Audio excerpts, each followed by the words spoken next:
Good morning, good afternoon, good night, wherever you may be in the world. Welcome in, welcome back. My name is Brooke, aka Brooksmoon, and I hope you're doing okay. It's officially the season of fall, even though here in the South it does not feel like that. It still feels like very much like it's summer. But we have a giant storm about to roll into Georgia, so maybe it will actually cool off and then heat up again because this state hates everyone that lives in it because the weather is never consistent, but it's fine. Officially fall because fall was the 23rd of September, so summer is officially over. Yippee. It is my favorite time of year, and so that is why I'm choosing to do this reading vlog. I'm doing another reading vlog. Who is shocked? Not me. For this reading vlog, I have a lot of books on my physical TBR that I need to get through. There's really not going to be anything else for me to do, so what other better time for me to read a bunch of thriller books than when it's pouring rain and dark outside all the time? I can't think of a better time for that to happen. I have 5 books off of my physical TBR that I am going to try to read within a week and a half. So I'm gonna go through what some of those books are and what they're about. I haven't read a lot of thriller books in the past year, so unless you want to count like A Good Girl's Guide to Murder, because those were really the only ones that I read that were like categorized as thriller, but they are YA. That's a great segue into the first book that I'm going to read, which is The Reappearance of Rachel Price by Holly Jackson. This came out earlier this year. I know very little about this book. Was reading A Good Girl's Guide to Murder when this came out, so I didn't really look into what the book is about, which is crazy because I'm kind of going into this blind. I did see a lot of people talk on TikTok talking about this when it did come out. I do really enjoy Holly Jackson's writing. It is a YA thriller, so it's not going to be anything too complex, I don't think. And it takes place in Hollywood, from my understanding. I think an actress dies or something like that. Kind of, from my understanding, this is like a YA version of like Gone Girl in a way. A girl goes missing, the main character is the only one who witnessed her go missing, and then she appears. Hence the reappearance of Rachel Price. Something along those lines. I don't know the details. I'm going into this pretty much blind. I really like Holly Jackson's writing. I've seen mixed reviews of this, so I'm kind of going into this like loosely. This is gonna be the first one that I read because I've been itching to read this. This was at the top of my fall TBR this year, so it will be a good thing to start with this because I'm used to Holly Jackson's writing and I like her writing. So I feel like I'm going to enjoy this one. It's harder to go through with a reading vlog when the first book that you read sucks and you hate it. I'm hoping that that will be a good start for me. And I'm going to read is Home is Where the Bodies Are. This is a Barnes & Noble exclusive. This is about a group of siblings who, after their mother passes away, they find these home tapes that have a lot of like very incriminating things on it that are very dark. And it's like their parents killed someone, and at least that's what it looks like in the home video, and so they are trying to piece together what the actually happened and if their parents are guilty of murder. This sounds a lot of fun. I really like the packaging of this. A lot of the art reviews I saw of this were great. Really looking forward to this one. I think it's going to be pretty good. I'm very excited. The next one is In a Dark, Dark Wood by Ruth Ware. I have seen amazing reviews on this. People said that this book is absolutely fucking terrifying and full of suspense. It's been sitting on my shelf for quite some time. It's about the main character who is a reclusive author, and she gets invited to go on a trip with her friends. Revelations start to be revealed between the friends, and then they start to realize that they are not alone in the woods. I'm very excited to read this because I have seen a lot of people talking about how good and suspenseful this book is, and it's like genuinely terrifying. There aren't a lot of books that like can creep me out to the point where I feel uncomfortable. I hope it's spooky. It feels like a good spooky vibe for me. The next one is The Only One Left by Riley Sager. I have been wanting to read his books for a while. I was recommended his books after I read The Final Girls Support Group by Grady Hendrix and didn't like it. And a lot of people said to try his book Final Girls. I haven't gotten to it yet, but I did buy this one because I've seen a lot of people talking about how good this one is. And this one came out, I think, last year. This is about a woman who, she was a family annihilator, and her nurse ends up leaving her. The main character, Kit, is helping her write about all of the events that lead up to the massacre happening, and there's more to the story that is revealed than what she thought. She starts to realize that maybe this woman is actually as dangerous as everybody said that she was, even though she was convinced that she wasn't. So I'm very excited for this one. I do have an issue with men writing female characters. The 4 books that are the priority for me for this vlog. The first one I'm going to read is The Reappearance of Rachel Price. So I'm probably going to start that tonight, and I'll probably check in as I go through. You guys know the drill. If you've seen any of my reading vlogs, I will hopefully see you guys later today. If not, then definitely tomorrow. It is supposed to storm like no one's business this weekend. Looking forward to that. Okay, so no one should ever trust me when I explain what books are before you even start reading them, because I've learned that I just have the inability to comprehend summaries on the backs of books. I'm 50 pages into The Reappearance of Rachel Price, and I guess I just didn't understand what the dust jacket was saying. Belle, or Annabelle Price, is the daughter of Rachel Price, and when Belle was barely 2 years old, her mother went missing. Belle was in the car with her mom when she went missing and was found in the car abandoned later on. Currently, her family and her dad are shooting a documentary talking about the disappearance of her mom and how a body was never found. It's just been one of those unsolved mysteries of people disappearing. So that's essentially what this is. Very quickly you can tell that there's tension with her dad and Rachel Price's parents. Her dad was seen as the main suspect in her mother's disappearance, which obviously it usually is the husband that does it, but he was found not guilty. That's as much as I know so far. Her mom does show back up again, and then it's just a whole nother mystery, but I haven't gotten to that point yet. All I have concluded is that I don't know how to read summaries of books. Don't ever hold me accountable for telling you what books are about before I read them. After is a different story. Before is... no.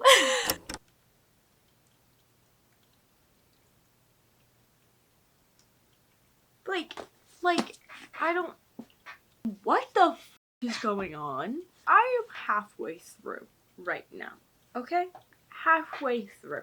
I'm 50% of the way through. I called a suspicion early on in the book, and I was like, okay, he's going to be a suspect. However, now there are things happening that I wasn't expecting to happen, and I am completely thrown for a loop because I have no idea where this is going. Right when I thought I had it figured out to a degree, Holly Jackson was like, actually just kidding. I'm gonna throw a whole wrench in this and a lot is going to happen in one chapter. What do you mean? What are you talking about? That doesn't make any sense. I don't understand what's happening. I genuinely don't know where this is going, but I am invested. I am really enjoying this book because the way that Holly Jackson writes, her writing style keeps you invested in the story. The narrators in every single one of her books has a flow to them. It kind of goes like that, it's like a wave, which I really like because her books are pretty fast-paced. It was a little bit slow in the beginning, I'm not gonna lie, because you don't get to the reappearance of Rachel Price until about, I want to say maybe 25% of the way through. So what has happened has only happened within a week and a day, I think. So the pacing is crazy fast. This is developing a lot faster than you would think it would. I'm probably going to check in again at 75%. We'll see where we are in the book and if the insanity has stopped. I can't tell where we are in plot structure right now. There are scenes in which they feel a little bit disconnected just because of how tense the entire situation is, and everybody in this book is so on edge given the circumstances of what's happening. Have characters going from 0 to 100 in annoyance levels and just frustration. Anger is also very present in a lot of these characters. It's kind of a flip that happens with Belle's aunt. Her connection to Belle is through Belle's uncle, who is her dad's brother.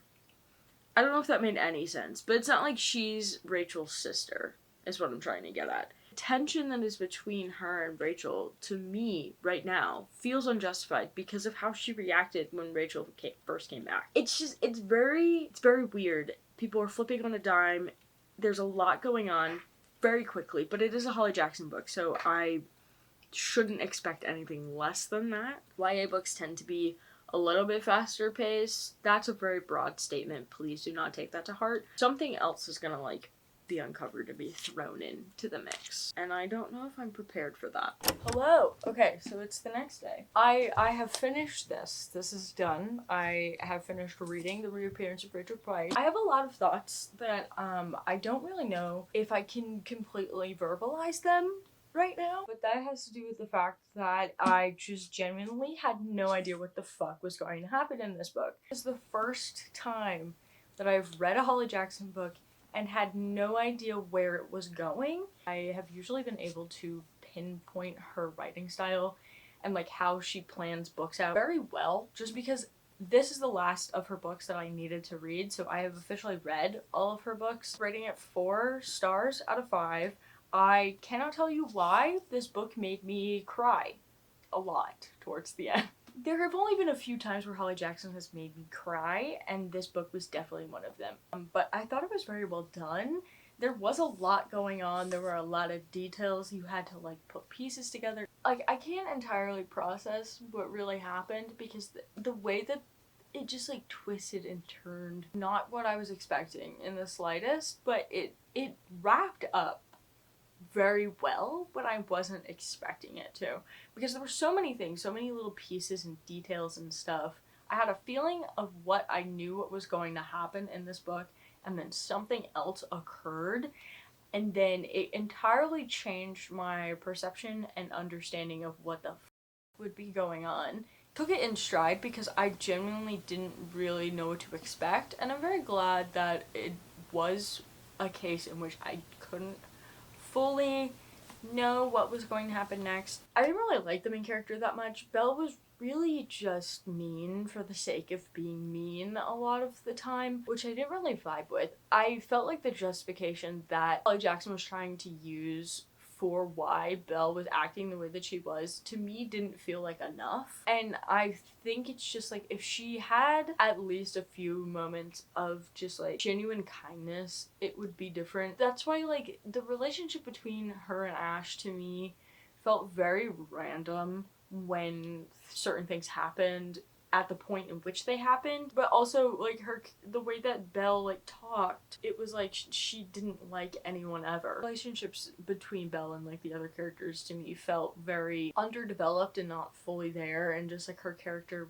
was less likable. But the actual building blocks of this mystery I found very intriguing. Kind of felt like Gone Girl and OA, and just like some true crime cases that I've like actually seen documentaries about, and how that kind of like relates to it. I rated it 4 stars. It definitely was a very good start to this reading vlog because it wasn't a shitty book. I feel like if I started this with a book that I wasn't too sure about, it wouldn't hit, and I would feel very unmotivated to read anything next. But that is not the case, because I did, in fact, already start The Only One Left by Riley Seeger. This is a book about a woman who is a caretaker. She is 31 years old, and she was on leave from her job for 6 months because she was under investigation. There was a death of a patient that she had, so they had to investigate because they considered it negligence on her end. She is assigned to take care of a woman named Lenora Hope, who is in her 70s, and she is pretty much like, she can't speak verbally, but she only has control over her left arm. Stroke, and like it caused her to have like the inability to use her body, so she needs like full-time care all the time. It just so happens that Lenora Hope, back when she was 16 years old, her entire family was killed. They were all murdered, and everybody believed that she was the one who did it, but there was not enough evidence to prove that she was the one who did it because the murder weapon was never found. Kind of unknown as to who committed the crime.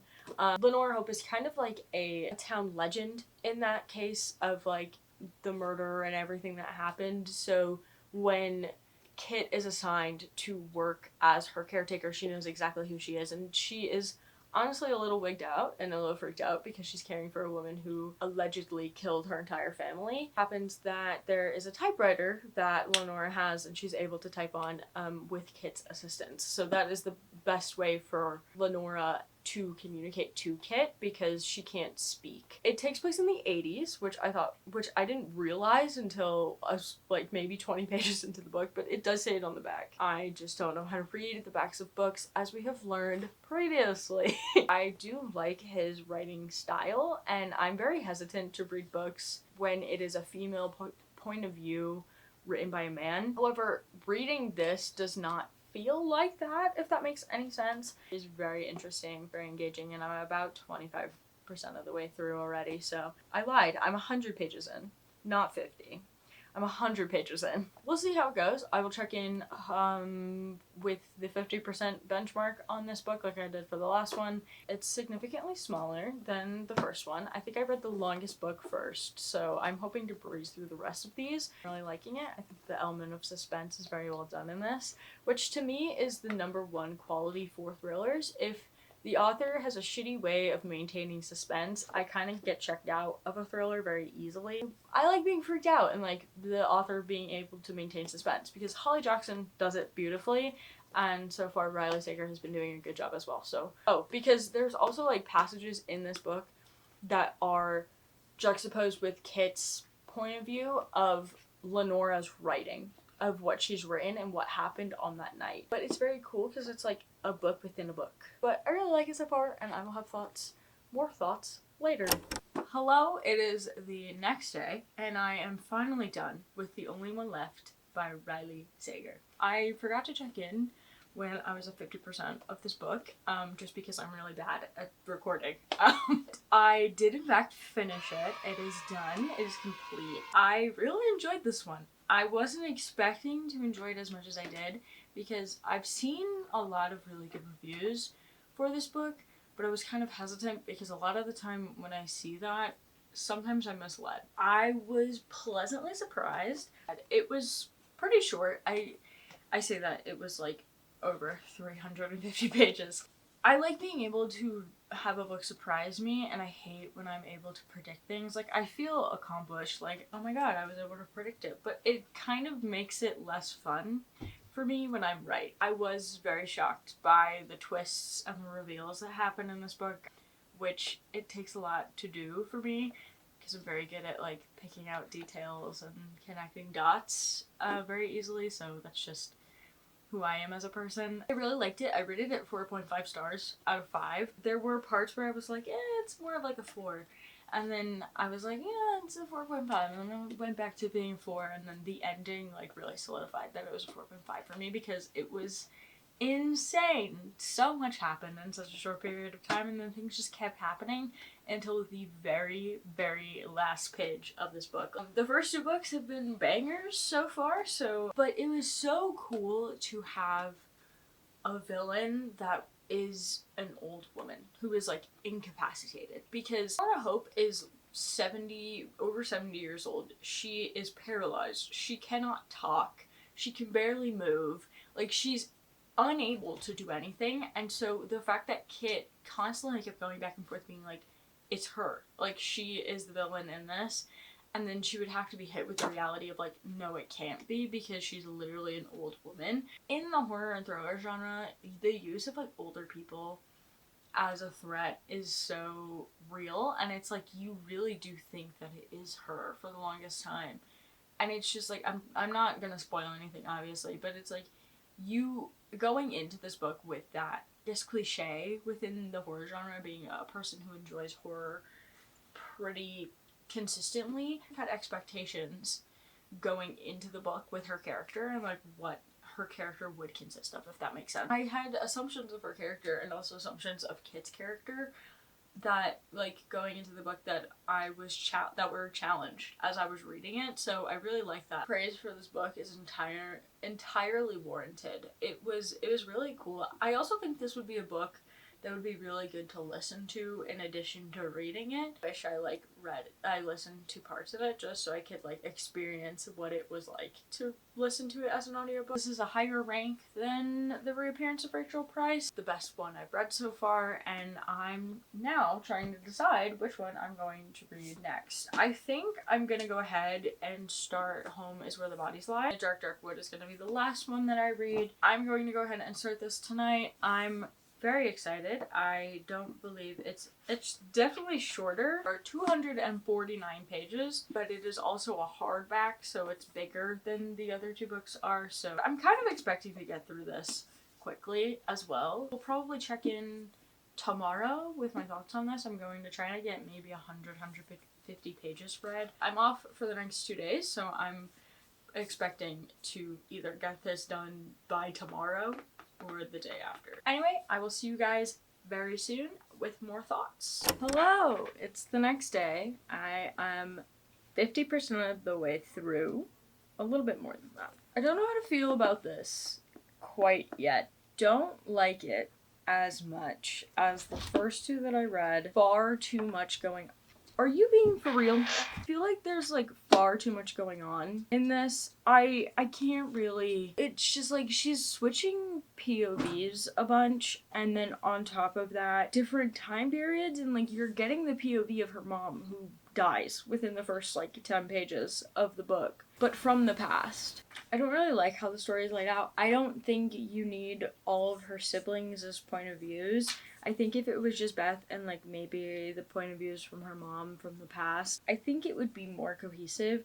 Right now it seems like it's all over the damn place. There's so much happening in this. Like, it's still an engaging story and I'm still very intrigued, but it's like, and there's a lot of characters that were being introduced to from their past that had like a part to play. I can understand why there are a bunch of the details that there are in this, but I was expecting something a little bit different than what I'm reading. It feels like a mumbo jumbo of like thriller soup, if that makes sense. I am almost done. I think I have like 40% left. It's been a very easy read. It's been very quick. It is a little mid in comparison to the other two that I read because the first two, especially Only One Left, was just so good. I just don't think this is like matching that vibe to me right now. It's like sitting at a 3-star read. It's pretty average. Like, I am engaged and I want to know like what's gonna happen and everything and like all the answers, but like I don't necessarily care about the characters right now. We'll see where it goes. I'll check in when I'm done, which hopefully will be today.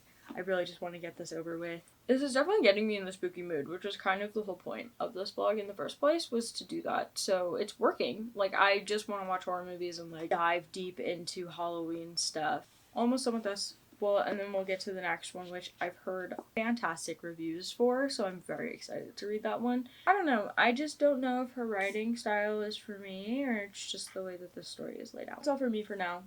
Maybe I'll check in later. Maybe I'll probably check in tomorrow, to be 100% real with you. I'm definitely not going to be finishing this in the next few hours, that's for sure. Well, maybe. I don't know. So you know how I was like, I'm not gonna finish it today? Well, I did. And, okay. It stayed at a 3-star for me, even with the plot twist at the end. Reason being is because I still stand by my thought that there was too much going on in this. I have about 4 different POVs that you're following, in this book, which to me is too many. I'm the type of person who will always prefer a single point of view over a dual point of view, because I feel like you get more out of a story if you don't know everything. Not everybody believes that. There is a time and a place for there to be a dual POV. This, to me, didn't entirely feel necessary. Maybe would have benefited a lot if it did have multiple point of views, to just stick to Beth and Nicole. I understand why Michael's was thrown in there, but also his chapters weren't as frequent and they didn't really provide anything for the book. Stayed at a 3-star for me. The twist did get me at the end. I wasn't expecting that. It's not who I thought it was. I didn't really know who I thought it was going to be. There was a point where I was like, I literally couldn't tell you, because I don't think I've been given enough information to even be able to tell you who I think it is. The twist did get me. I was very shocked. But like, right as it was about to happen, I was like, it can only be one other person. Like, the person that is presenting themselves is too obvious. it wouldn't be that easy. It has to be someone else. I did kind of get what I was expecting out of this, which was a story about a messed up family. Essentially, these 3 siblings, it is 2 daughters and a son. Beth is the oldest, Nicole is the middle child, and Michael is the youngest. Their mom passes away from cancer, and their dad has been gone for 7 years. There's a lot of like discussion about grief in this book and also addiction because Nicole is an addict. They have to settle the estate because they are the only ones left to deal with the house since their dad is no longer in the picture. And when they are going through their parents' stuff, they find a VHS tape. That's why it looks like this. That's why the cover looks like a VHS tape. Watching VHS tapes of their childhood, and in the middle of one that is labeled like the summer, there is a clip from their parents, and their parents are with the body of a girl who went missing when they were younger, and she is dead. And so then their dad says something along the lines of like, we need to get rid of the body, and then the camera is turned off. They don't know if their parents killed this girl. They don't know if they were just truly covering it up. Like, you don't know what the actual truth behind this is, so Beth and Nicole and Michael are taking it upon themselves to figure that out. Family drama based, because Beth and Michael are arguing all the time. Beth and Nicole are arguing all the time. There's a lot of like push and pull with siblings, and just like the normal stuff that happens with grief, especially the death of a parent. It just like, it brings out a lot of emotions in people, and a lot of the time it's not good. I felt like the family aspect of this book was incredibly well done. It felt very realistic to me. The way that they like talk to each other as siblings, that the things that they were having to deal with the house and the estate and everything. So it just kind of like, you know, made sense to that degree, minus the murder part. I personally have never had to experience something like that when someone in my family passes away. Hopefully I never do. My senior capstone project in college, I wrote and directed a short film. It is basically the same theme of like, how far are you willing to go for the person you love, for someone that you love and care about? And would you be willing to get rid of a body after you see them kill someone? That's the same like theme here in this that there was in that book. So I kind of understood the mindset that Geneva Rose was having while she was writing this, because that was like the overarching theme. And as someone who has written a story and directed a film that had the same exact stakes and the same themes in it, of just being like, how far are you willing to go to protect the people that you care about and you love more than anything in the world, I understood exactly what she was going for. This just stayed at a 3-star. It was entertaining. If you want like a fun, fast-paced thriller book, I would recommend this. It's pretty good. It's very straightforward. I really do think that it would have been a million times better if it was just at most 2 POVs. I'm going to keep this because this is a beautiful copy of it, because I got the Barnes & Noble exclusive edition. The next book that I have is A Dark, Dark Wood, I believe is what it's called. I am never prepared for any video ever, okay? Especially when it comes to reading vlogs, books are just in my room all over the fucking place. I have heard that this book is genuinely spooky, so I am very excited to read this. This is going to be the last one that I read for this vlog. I'm probably going to start this tonight. I might read at most like 25 pages, just because I think I need to give my brain a little break from thrillers for a bit, because that's all I've been reading for the past few days. But tomorrow with this, I'm going to try to read as much as possible. I do work tomorrow, so I will try to read as much as I can tonight and then tomorrow as well. Looking forward to this one. I bought this back in like January or something, and I put it off for Halloween because I knew like if I read it at the wrong time, it probably wouldn't hit as much as someone who's a mood reader. So yeah, I will see you guys tomorrow for hopefully the last day of this vlog. Hopefully. So I'm about 60% of the way through. I'm going to finish this today. I'm determined. And I was up late reading this because I just couldn't put it down. This is one of those books where it's going back and forth between what happened and the present because the narrator cannot remember what is going on. So you are jumping back and forth in her memory. It starts off, you know what happens, you know she gets in a car accident, like pretty much from the beginning. And then you're figuring out what led up to that moment. I'm still at a point where we don't really know everything. She still can't remember certain stuff. Like, I want to know what the hell happened because, like, you know a good bit, but there's still something else that's missing to understand why this entire situation was so devastating and for her, and also just like what the hell led up to this and why the police would think what they think about her. They know something about her that she isn't aware of. Is like the vibe that I'm getting. I'm enjoying it. I've been having to like force myself to stop reading. But I do have to say, it's not like thriller-esque. It's not scary.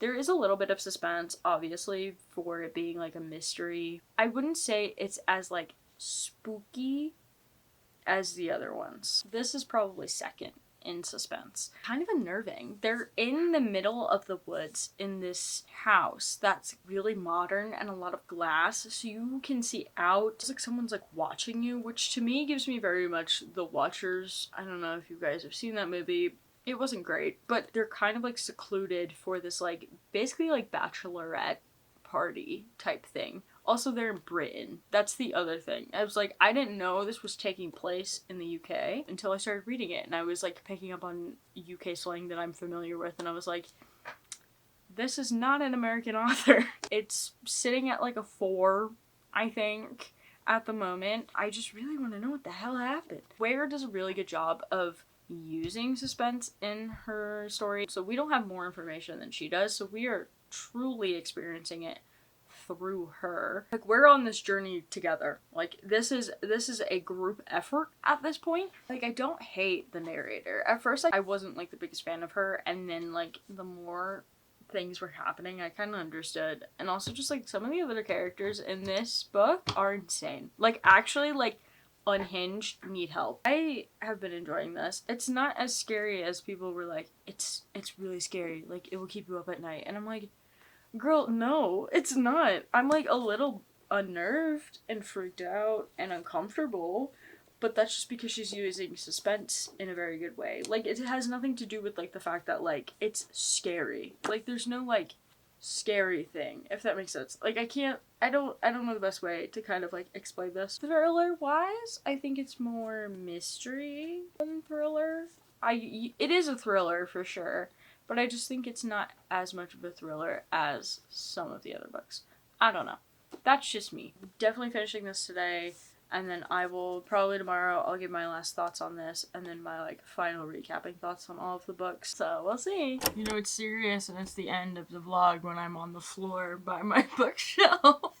I finished In a Dark, Dark Wood. I ended up rating it 3 stars, and there's a few reasons why. A lot of the characters in this book I didn't like. I didn't like a lot of the supporting characters, and also the reveal felt kind of like out of left field and a little impossible. It did not seem something that realistically made sense, but I guess it did, like with the details and stuff. It felt like it wasn't possible, but also like one of the most predictable things that could have happened in the book, which kind of annoyed me. Thought it was really interesting. It felt a little slow for how short it is. It was slow in the beginning and in the middle, when you're like getting to a point with the plot of like there are things going on but there's also nothing going on at the same time. It was a very weird situation where I just like didn't fully like the direction that the story was going, and I didn't really enjoy the middle part of the book. The thing happens at like the 60% mark. So the entire first 60% of the book is set up for this main thing to happen. Then the other 40% of the book is trying to figure out what actually happened in those last few moments. I wish it happened a little bit sooner. I understand there were certain details that were included for a reason, but there was also repetition, certain things that I don't think needed to be repeated because it wasn't the most significant parts. I still enjoyed the story. I thought it was very engaging and very fun to read through. I thought the setup was very cool. I liked that it took place in England as well, because like it gave it a whole different feel of a story, where the setting was. I thought the environment of this was also really interesting. And they're in the middle of the woods and there's really nothing around them. And there was this detail about like history of land and where the house was that felt very unnecessary. And there were like, they do like a seance at one point, and it just like, I don't know, like there were just so many little things that I was like, I understand why this was in here, but also don't at the same time. I think if she kept it very simple and didn't include like all those extra things, the suspense element would have been used a lot better. Like the simple sentences worked for me more than like all of these extra details. Like the sentence at one point is like, there was someone in the house, or there were footprints, fresh footprints in the snow, but she was the only one awake. That's like very unnerving, and you're like, what the fuck? Like it's those simple details that were very like with no like understanding as to like what could be happening, like going on, and it was like those simple things. And then you have like all these other details they like use like a, not a real Ouija board, but like another like version of a Ouija board. I don't know. I couldn't understand what she was describing. I ended up giving it 3 stars. I liked it, but I didn't like it as much as the other ones. I kind of liked Home is Where the Bodies Are a little bit more. So now I'm just gonna like go through all of them and give like a ranking. The last book out of the 4 for me is definitely In a Dark, Dark Wood. I was kind of disappointed. I have had higher expectations for this book given how highly rated it was and what I've seen of it and people enjoying it and everything. It also wasn't that spooky. It was more like a cozy mystery than it was a thriller. This book was like advertised as like a spooky thriller, and that's not what it was. So I felt misled, and I don't like being misled when I buy a book for a certain genre and then it's not that, it's something else. I bought it because I wanted it to be a spooky thriller, and then it wasn't that, so I was a little disappointed. The next one would be Home is Where the Bodies Are. I like this one. I liked the themes in this one a lot. Characters I didn't like as much either. The narrator, I couldn't stand her, but I rated this one 3.5 stars. I still enjoyed the premise of this and the mystery element of it, and the reveal at the end really did feel like a punch on the gut. Like, there were indications, but there weren't that many indications. In A Dark, Dark Wood, there were too many possibilities of who it could have been, and I think that that is what like drove me off course. I don't know. I can't explain why I liked this one less than this one when I kind of had very similar feelings about the two. I also just love this entire branding of this book. I think it's fantastic and very fitting for what this book is, and I love this copy that I have. Nothing to do with the story that's in it, but like I did like this. I thought the writing was a little crazy and all over the place. Like I didn't hate her writing style, and I also didn't hate the writing style in this either. I really liked how this one was written. This one's definitely in 3rd place out of the 4. Number 2 is going to be The Reappearance of Rachel Price. Holly Jackson is my girl. I love her. I love her books. I love her writing. I love the way that she writes.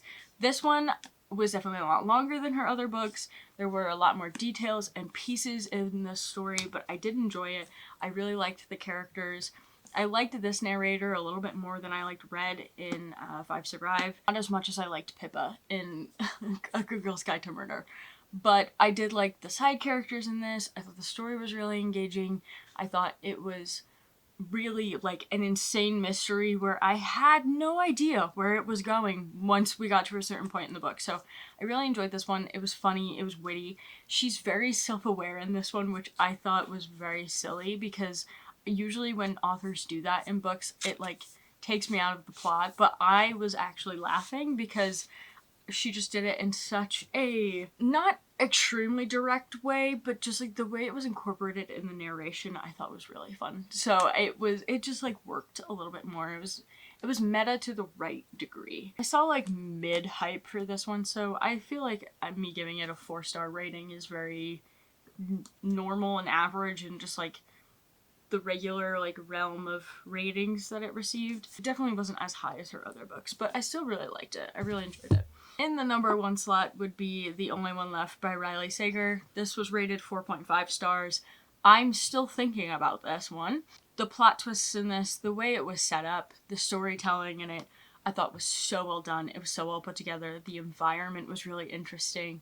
The whole background story was crazy. Some of the reveals I did kind of like predict and pick up on earlier in the book, but I was still like fully engaged. I was there. I was locked in on this book. It's definitely the favorite of this vlog because it was so good. And that is all for this vlog. This took me a lot longer than I wanted it to, but that is okay. I have 3 more videos in the works right now. I'm trying to get them out as soon as possible. I wanted to upload so many videos earlier this month than I did, and I just got like super busy because I have a new job now, and it has taken a little bit more of a transition period than I thought it was going to, because now I'm working from home and I'm working 8 hours a day, and I'm working more than I did when I had my previous job. So it's just like having to adjust to working to 40 hours a week. Really, I'm enjoying it, and I'm a lot happier with my work than I was previously. Thank you guys so much for all of the incredible support that you guys have been giving me throughout this year I started the channel. I'm not gonna go into this rant now. I'll probably do it at the end of the year, but we just surpassed 3.5k, and I think we're at 3.6 something right now, which is crazy. That is crazy to me. So much love on the Marauders videos still. I posted it back in May, and the fact that it's still getting views and engagement and likes and comments, and you guys like kicking your feet and giggling and like messaging me on TikTok and stuff saying that you watch the videos and you love them means the world. I have been saying this, I think, for the past 4 videos that I have a Marauders video coming out, and I do. It has just been taking me so much longer than I wanted it to, and with everything going on in my personal life, it's been harder to get it out as fast as I wanted to, and I don't want to rush it because I want to put my time and effort into it, because I want to do that for all of my videos because I care and I love making videos and posting them and putting them out to you guys. Really cool ideas that I want to get to by the end of the year, so I'm trying to focus on those and just moving forward. So I'm very excited for what is to come, and I just am so grateful for you guys being here. It's so cool, and I love this little community that we are building together. I don't know what else to say. I don't really have any other words at the moment, so make sure you like and subscribe if you are not subscribed already. Comment if you have any thoughts. I love to hear your thoughts. I love reading comments. They're so fun because I get to like engage with you guys, so it's really awesome. All of my social media links are down below, including some other links in there that I think you guys should check out. Do something nice for yourself today, and remember you are loved, especially by me, and I will see you guys in the next one. Bye-bye!